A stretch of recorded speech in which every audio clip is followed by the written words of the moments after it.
SNBC ಕಾಲೇಜನ್ನ ಸೋಲಿಸಿದಂತ Bengaluru engineering college ಈ ಸಲ ಕಪ್ಪನ್ನ ಗೆಲ್ತಾರೆ ಅನ್ನೋ ವಿಶ್ವಾಸದಲ್ಲಿದ್ದಾರೆ. ಅವರು ಕಪ್ಪನ್ನ ಗೆಲ್ತಾರ ಅಂತ ನೋಡೋಣ. ಈಗ 1 ಓವರ್ ಮಾತ್ರ ಬಾಕಿ ಉಳಿದಿದೆ. 18 ರನ್ಗಳನ್ನ ಗಳಿಸಬೇಕಾಗಿದೆ ಜಯಕ್ಕಾಗಿ. ಜಯ ಯಾರ ಪಾಲಿಗೆ ಒಲಿಯುತ್ತೆ ಅಂತ ನೋಡೋಣ. ಇನ್ನು 2 ವಿಕೆಟ್ಗಳು ಉಳ್ಕೊಂಡಿದೆ. ಆಲ್ ರೌಂಡರ್ ಆದಂತ ರಮೇಶ್ ಪ್ರಸಾದ್ ಮತ್ತು ಗವಾಸ್ಕರ್ ಈಗ ಕ್ರೀಡಾಂಗಣದ ಒಳಗಡೆಗೆ ಇಳಿದು ಬರ್ತಾ ಇದ್ದಾರೆ. ಪಂದ್ಯ ಈಗ ರೋಚಕವಾದಂತ ಘಟ್ಟವನ್ನ ತಲುಪಿದೆ. ಬನ್ನಿ, ಆರಂಭ ಆಗ್ತಾ ಇದೆ ಆಟ. ನೋಡೇ ಬಿಡೋಣ ಯಾರು ಗೆಲ್ತಾರೆ ಅಂತ. ಅಯ್ಯೋ ಹೋದ್ಲು ಲೇಖಾ ಹೋದ್ಲು. ಅಯ್ಯೋ ಹೋದ್ಲು ಲೇಖಾ ಹೋದ್ಲು. ಈ ಸ್ಟೀಫನ್ ಒಂಚೂರು ನಾಚಿಕೆನೇ ಇಲ್ವಾ? ಸ್ವಂತ ಕಾಲೇಜ್ ಸೋಲ್ತಾ ಇದ್ರು ಚಿಂತೆ ಇಲ್ಲ, ಆದ್ರೆ ಲೇಖಾ ಜೂಲಿ ಸೋಲ್ಬೇಕು.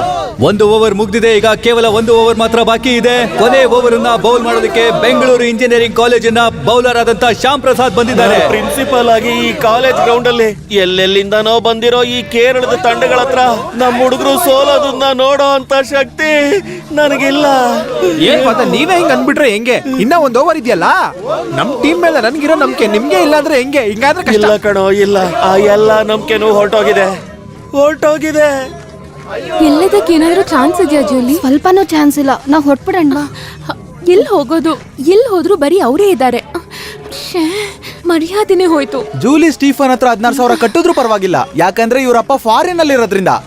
ಆದ್ರೆ ಲೇಖಾ ಶ್ರೀಧರ್ ಹತ್ರ ಗುಂಡು ಹೊಡ್ಸ್ಕೊತೀನಿ ಅಂತ ಹೇಳಿರೋದು ನನ್ಗದೇ ತುಂಬಾ ಭಯ ಆಗ್ತಾ ಇದೆ. ಗುಂಡು ಹೊಡ್ಸ್ಕೊಳಕ್ಕೆ ರೆಡಿ ಆಗಿರು. ಅಲ್ಲಿ ನೋಡು, ಶ್ರೀಧರು ರೇಸರ್ ಹಿಡ್ಕೊಂಡು ಕಾಯ್ತಿದ್ದಾನೆ. ನಮ್ಮ ಕಾಲೇಜ್ ಯೂನಿಯನ್ ಚೇರ್ಮನ್ ತಲೆ ಗುಂಡುಡಿಯೋದೇ ಒಂದು ಮಜಾ ಕಣ.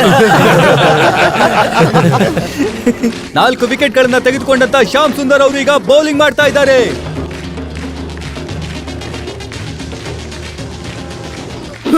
ಶ್ಯಾಮ್ ಸುಂದರ್ ಅವರ ವೇಗದ ಚೆಂಡನ್ನ ಗವಾಸ್ಕರ್ ಇಂದ ಮುಟ್ಟೋದಿಕ್ಕೂ ಸಾಧ್ಯ ಆಗಿಲ್ಲ.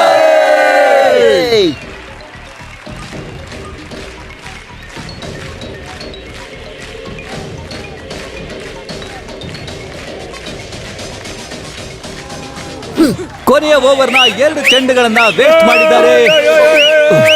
ಇನ್ನು ಕೇವಲ 4 ಚೆಂಡಿನಲ್ಲಿ 18 ರನ್ಗಳನ್ನ ಗಳಿಸಬೇಕಾಗಿದೆ.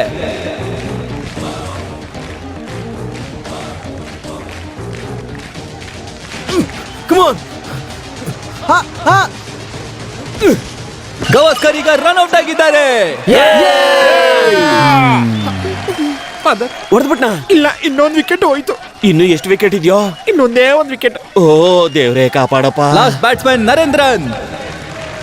ಉಳಿದಿರುವಂತಹ ಕೊನೆ 3 ಚೆಂಡುಗಳಲ್ಲಿ 18 ಕ್ರೂಷಿಯಲ್ ರನ್ಗಳನ್ನ ಗಳಿಸಬೇಕಾಗಿದೆ. ಈಗ ಗೆಲ್ತೀವಿ ಜೂಲಿ. ಈ ಸ್ಟೀಫನ್ ಅವ್ರ ಫ್ರೆಂಡ್ಸ್ ಮುಂದೆ ಯಾವ್ದಕ್ಕೂ ನಾವು ಆಡ್ಬಾರ್ದು. ಓ ಹೌದಾ? ಇವತ್ ನಿನಗೆ ಗುಂಡು ಮಾಡಿಸಿ ಇಡೀ ಗ್ರೌಂಡ್ ಎಲ್ಲ ಓಡಿಸ್ತೀನಿ. ಆ ಪ್ರಿನ್ಸಿಪಲ್ ಇವರಿಬ್ಬರನ್ನ ನಂಬಿ ಒಬ್ಬರನ್ನ ಸೆಕ್ರೆಟರಿ ಇನ್ನೊಬ್ಬರನ್ನ ಚೇರ್ಪರ್ಸನ್ ಮಾಡ್ದಾಗ್ಲಿಂದಾನೆ ಈ ಕಾಲೇಜ್ ಸರ್ವನಾಶ ಅನ್ನೋದು ಶುರುವಾಯ್ತು. ಏನಮ್ಮ ಜೂಲಿ, 16,000 ಇಟ್ಕೊಂಡಿದ್ಯಾ? 84 ರನ್ಗಳನ್ನ ಗಳಿಸಿ ಕ್ರೀಸ್ ನಲ್ಲಿ ಔಟ್ ಆಗದೆ ಹಾಗೆ ಅಂಟ್ಕೊಂಡು ನಿಂತಿರುವಂತ ರಮೇಶ್ ಪ್ರಸಾದ್ ಈಗ ಬ್ಯಾಟಿಂಗ್ ಅನ್ನ ಆಡ್ತಾ ಇದ್ದಾರೆ. ತಂಡವನ್ನ ಗೆಲ್ಲಿಸ್ತಾರ ನೋಡೋಣ. ಲೇ ತಮ್ಮ ರಮೇಶ, ಹೆಂಗಾದ್ರೂ ಮಾಡಿ ಈ ಫಾದರ್ ಮರ್ಯಾದೆನ ಕಾಪಾಡ್ತೀಯ ಅಲ್ವೇನೋ? ಕಾಪಾಡ್ತಾನೆ ಅಲ್ವಾ? ಇಲ್ಲ ಫಾದರ್, ಆಲ್ರೆಡಿ ಹೋಯ್ತು ಅಂತಿದ್ಯಾ?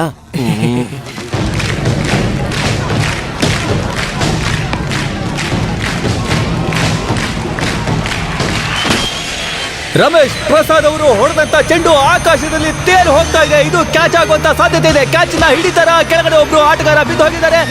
ಇನ್ನೊಬ್ಬ ಆಟಗಾರನ ಕೈಗೆ ಬಾಲ್ ತಗೊಳ್ತಿದೆ. ಹಿಡಿತಾರ? ಇಲ್ಲ, ಹಿಡಿಲಿಲ್ಲ. ಕ್ಯಾಚ್ ಹಿಡಿಲಿಲ್ಲ. 6 ರಮೇಶ್ ಪ್ರಸಾದ್ ಅವರು ಎಸ್ಎಂಇಗೋಸ್ಕರ ಅದ್ಭುತವಾದಂತ 6 ಅನ್ನ ಈಗ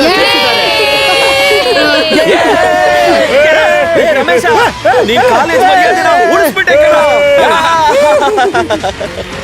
ಇದರೊಂದಿಗೆ ರಮೇಶ್ ಅವರ ರನ್ 90 ರನ್ಗಳಾಗಿದೆ. 228 ರನ್ಗಳನ್ನ ಹೊಡೆದಿರುವಂತಹ ಬ್ಯಾಂಗ್ಳೂರ್ ಇಂಜಿನಿಯರಿಂಗ್ ಕಾಲೇಜಿನ ಇವರು ಸೋಲಿಸ್ತಾರ ಅಂತ ನೋಡೋಣ. 2 ಬಾಲಿಗೆ 12 ರನ್ಗಳು ಬೇಕು. ಏ ರಮೇಶು, ನಿನ್ನೆ ನಂಬಿದೀವಿ ಕಣ, ಹೆಂಗಾದ್ರೂ ಮಾಡಿ ಗೆಲ್ಲಿಸ್ಬಿಡ.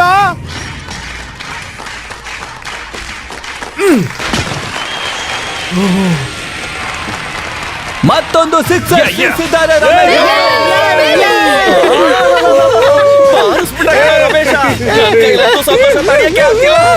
222 ರನ್ಗಳನ್ನ ಹೊಡೆದಿರುವಂತಹ ಎಸ್ಎಂಇ ಕಾಲೇಜ್ಗೆ ಕೇವಲ 6 ರನ್ಗಳ ಅಗತ್ಯವಿದೆ. ಕೇವಲ 6 ರನ್ಗಳು. ಲೇ ರಮೇಶ, ಫಾದರ್ ಮತ್ತೆ ಕಾಲೇಜ್ ಮರ್ಯಾದೆ ಕಾಪಾಡೋ.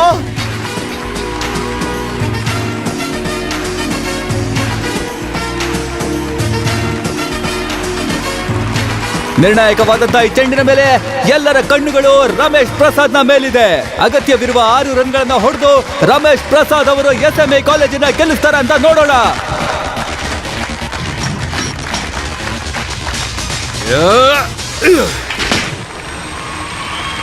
ಬಂತು ನೋಡಿ ಮತ್ತೊಂದು ಸಿಕ್ಸರ್ ಸಿಡಿಸಿದಂತ ರಮೇಶ್ ಪ್ರಸಾದ್ ಅವರು ಈ ಸಿಕ್ಸರ್ ಮೂಲಕ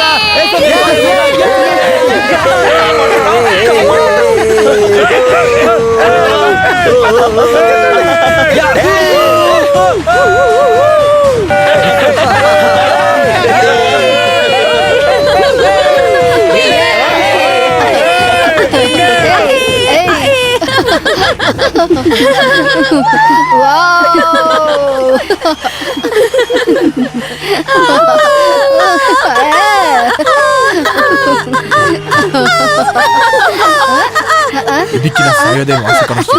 ಇನ್ಮೇಲೆ ನಾನು ಕಾಲೇಜ್ಗೆ ಬರಲ್ಲ. ಸಂತೋಷದಿಂದ ಹೆಂಗು ಕುಣಿತಾ ಇದಾರೆ ನೋಡು ಅವ್ರುಗಳು. ನೀನ್ ನೋಡ್ತಾ ಇರು ಒದ್ದಾಡೋ ತರ ಮಾಡ್ತೀನಿ. ನಿನ್ ಮೇಲೆ ಹಣ ಇಟ್ಟು ಹೇಳ್ತಾ ಇದ್ದೀನಿ. ಅದಾದ್ಮೇಲೆ ನಾನು ಈ ಕಾಲೇಜ್ ಒಳಗಡೆ ಕಾಲಿಡೋದು. ಗ್ರೌಂಡ್ ಬಂದು ಆಡು ಅಂತಂದ್ರೆ ಇಲ್ಲಿ ಬಂದು ಆಟ ಆಡ್ತಾವನೆ. ಕಿಂಡಲ್ ಮಾಡ್ಬೇಡ ಮಗ, ನಾನ್ ಗ್ರೌಂಡಿಗೆ ಬರ್ಲಿಲ್ಲ ಅಂದ್ರೆ ನಿನ್ ಗೆಲ್ತೀಯ ಅಂತ ಗೊತ್ತು. ಇನ್ಮೇಲೆ ನಿನ್ ಗರ್ಲ್ ಫ್ರೆಂಡ್ ಜೊತೆ ಸಕ್ಕ ತಿರುಗ್ತೀಯ ಅಲ್ವಾ ನೀನು? ಅಯ್ಯೋ ನನ್ ಮಗನೇ. ಇವತ್ ನಡೆದಿರೋ ಮ್ಯಾಚ್ ಅಲ್ಲಿ ರಮೇಶ್ ನ ಸೆಲೆಕ್ಟ್ ಮಾಡಿದ್ ಒಳ್ಳೇದೇ ಆಯ್ತು. ಮತ್ತಿನ ಗೆಲ್ಲಿಸ್ಬಿಟ್ಟ ರಮೇಶ, ಉಳಿಸ್ಬಿಟ್ಟ ಮರ್ಯಾದೆನ ರಮೇಶ, ನಮ್ಮ ರಮೇಶ. ಲೇ ರಮೇಶ, ನೀನು ಈ ಫಾದರ್ ಮರ್ಯಾದೆನ ಉಳಿಸ್ಬಿಟ್ಟೆ ಕಣ. ನನ್ ಮರ್ಯಾದೆ ಮಾತ್ರ ಅಲ್ಲ, ಇಡೀ ಕಾಲೇಜ್ ಮರ್ಯಾದೆನ ನೀನು ಕಾಪಾಡ್ಬಿಟ್ಟೆ ಕಣ. ಹೌದೌದು, ಮ್ಯಾಚ್ ಅಲ್ಲಿ ಎಲ್ಲಿ ಸೋತೋಗ್ಬಿಡ್ತೀವೋ ಅಂತ 2-3 ಸಲ ಓಡೋಗಕ್ ಪ್ರಯತ್ನ ಅದೇನೋ ನಿಜಾನೇ, ಆದ್ರೆ ಈ ತರ ಗೆಲುವು ಸಿಗುತ್ತೆ ಅಂತ ನಾನು ಅನ್ಕೊಂಡೇ ಇರ್ಲಿಲ್ಲ. ಎಲ್ಲಾ ದೇವರ ಆಶೀರ್ವಾದ ಅಷ್ಟೇನೆ. ನೀನ್ ನೋಡ್ತಾ ಇರೋ ಗೋಲ್ಡನ್ ಜೂಬಿಲಿ ಫಂಕ್ಷನ್ಗೆ ಮುಖ್ಯಮಂತ್ರಿಗಳು ಬರ್ತಾರಲ್ವಾ, ಅವ್ರ ಕೈಯಿಂದಾನೆ ನಿನಗೆ ಒಂದು ಸ್ಪೆಷಲ್ ಸನ್ಮಾನ ಮಾಡಿಸ್ತೀವಿ. ನೋಡ್ತಾ ಇರೋ ಕ್ಯಾಶ್ ಪ್ರೈಸಾ? ಅದಲ್ಲ, ಅದಕ್ಕಿಂತ ಒಂದು ದೊಡ್ಡ ಸನ್ಮಾನ. ಈಗ ನಿನ್ನ ಹತ್ರ ಇರೋ ಕ್ಯಾಶ್ ನಾವು ಕೊಡು. ಯಾವ ಕ್ಯಾಶ್ ಅದು? ಸ್ಟೀಫನ್ ಹತ್ರ ಬೆಟ್ ಕಟ್ಟಿದೆ 16,000 ರೂಪಾಯಿ. ಇದು ರಮೇಶ್ ನಿಂದೇನೆ. ಬೆಟ್ ಕಟ್ಟಿದ್ ನೀವ್ ತಾನೆ, ಇದು ನೀವೇ ಇಟ್ಕೊಳ್ಳಿ. ನಿನ್ ಟ್ಯಾಲೆಂಟ್ ಇಂದ ಗೆದ್ದಿದ್ದು ತಾನೆ, ನೀನ್ ಇದನ್ನ ಇಟ್ಕೋ. ಯಾವ್ದಾದ್ರು ಒಳ್ಳೆ ಕೆಲ್ಸಕ್ಕೆ ಉಪಯೋಗಿಸ. ಹಾಗಾದ್ರೆ ಒಂದ್ ಕೆಲಸ ಮಾಡೋಣ. ಕಾದರ್ಬಾಯ್ ಮಗಳು ಮದ್ವೆಗೆ ನಾವು ಫಂಡ್ ಕಲೆಕ್ಟ್ ಮಾಡ್ತಿದ್ವಲ್ವಾ, ಆಗ 100 ರೂಪಾಯಿ ಅಷ್ಟೇ ನಂಗೆ ಕೊಡಕ್ಕಾಗಿದ್ದು. ತಗೊಳ್ಳಿ ಈ 16,000 ರೂಪಾಯಿಗಳು. ಮಗನೇ ರಮೇಶ, ಯಾಕೆ ಕಣ್ಣೀರು? ಹಳ್ಳಿ ಬಿಡೋ, ಸಂತೋಷ ಆಗ್ಬೇಕಾದ್ರೆ ಕೆಲವ್ರಿಗೆ ಕಣ್ಣೀರ್ ಬರುತ್ತೆ. ಏನೇ ಆದ್ರೂ ಇವ್ರಿಗೆ ಒಂದು ಒಳ್ಳೆ ಟೈಮ್ ಬಂತು. ರಮೇಶ್ ನನಗೆ ಗೊತ್ತಾ, ಸುಭದ್ರ ಮದ್ವೆಗೆ ಯೇಸುದಾಸ್ ಅವ್ರು ಬರ್ತಿದ್ದಾರೆ. ನಿಜನ ಕಾದರಣ್ಣ? ಹೌದಪ್ಪ, ಅವರು ನನಗೆ ತುಂಬಾ ಹಳೆ ಪರಿಚಯ. ಸರಿ, ನಿನ್ ತರನೇ ಅವ್ರಿಗೂ ನನ್ ಮೇಲೆ ಅಭಿಮಾನ ಜಾಸ್ತಿ. ನನ್ ಮಗಳು ಮದ್ವೆಗೆ ಬರ್ತೀನಿ ಅಂತ ಮಾತು ಕೊಟ್ಟಿದ್ದಾರೆ. ಹಾಗಾದ್ರೆ ಮದ್ವೆ ಅದ್ದೂರಿಯಾಗಿರುತ್ತೆ, ಏನಂತೀರಾ?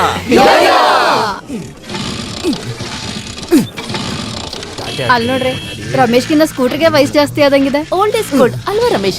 ಸ್ವಲ್ಪ ಸುಮ್ಮನೆ ಇರಕ್ಕೆ ಏನ್ ತಗೊಂತೀರಾ? ಅಯ್ಯೋ, ಈ ಹಳೆ ಗಾಡಿ ಮಾರ್ಬಿಟ್ಟು ಹೊಸ ಗಾಡಿ ತಗೋಬೇಕಲ್ವಾ ರಮೇಶ್? ಅದಕ್ಕೆ ಇಂಜಿನ್ ಬೇಕಲ್ವಾ? ಇಂಜಿನ್ ಜೊತೆ ತಾನೇ ಗಾಡಿ ಕೊಡ್ತಾರೆ. ನೋಡ್, ನೀನ್ ತಮಾಷೆ ಮಾಡ್ಬೇಡ. ತಗೊಳಕ್ಕೆ ದುಡ್ಡಿಲ್ಲ ಅಂತ ನಾನು ಹೇಳಿದ್ದು. ಆಹಾ, ಇಷ್ಟ್ ಕಷ್ಟದಲ್ಲಿ ನೀನಿರುವಾಗ 16,000 ರೂಪಾಯಿನ ನೀನ್ ಡೊನೇಟ್ ಮಾಡಿದ್ದೆ ಅಲ್ವಾ? ಅದು ಬೆಡ್ ಕಟ್ಟಿದ್ ಕಾಸಲ್ವಾ? ಸ್ವಂತವಾಗಿ ದುಡ್ದಿದ್ದೀರಾ, ಎಲ್ಲ ತಗೊಂಡಿದ್ದೆ. ಅದೇ ಅಲ್ವಾ ನ್ಯಾಯ? ಅಯ್ಯೋ, ಹೋಗ್ ಸ್ಟಾರ್ಟ್ ಮಾಡ್ಲಾ? ಆಹಾ, ಬೇಕಿದ್ರೆ ಹತ್ಕೋ, ನಾನ್ ಬಿಡ್ತೀನಿ. ಚೆನ್ನಾಗ್ ಹೇಳ್ದೆ. ಅವಾಗ ತಾನೇ ಫಾದರ್ ನನ್ ಕಾಲರ್ ಹಿಡ್ಕೊಂಡು ಕೇಳಕ್ಕಾಗಲ್ಲ. ಏನೋ ರಮೇಶ, ಇವತ್ ಬಶೀರ ಪಾರ್ಟಿ ಕೊಡಿಸ್ತಾನಂತೆ. ನಾವೆಲ್ಲ ಎಷ್ಟ್ ಗಂಟೆಗೆ ಹೋಗೋದು? ನಾನ್ ಬರಲ್ಲ, ಈಗಾಗ್ಲೇ ಲೇಟ್ ಆಗಿದೆ. ನಾನು ಬಸ್ ಸ್ಟಾಪ್ ಇಂದ ಒಬ್ಬರನ್ನ ಪಿಕ್ ಮಾಡ್ಬೇಕು. ಯಾರು? ಬಾಯ್ ಫ್ರೆಂಡಾ ಗರ್ಲ್ ಫ್ರೆಂಡಾ? Girl friend. ಕೊನೆಗೂ ಸ್ಟಾರ್ಟ್ ಆಯ್ತು. ಬರ್ಲಾ?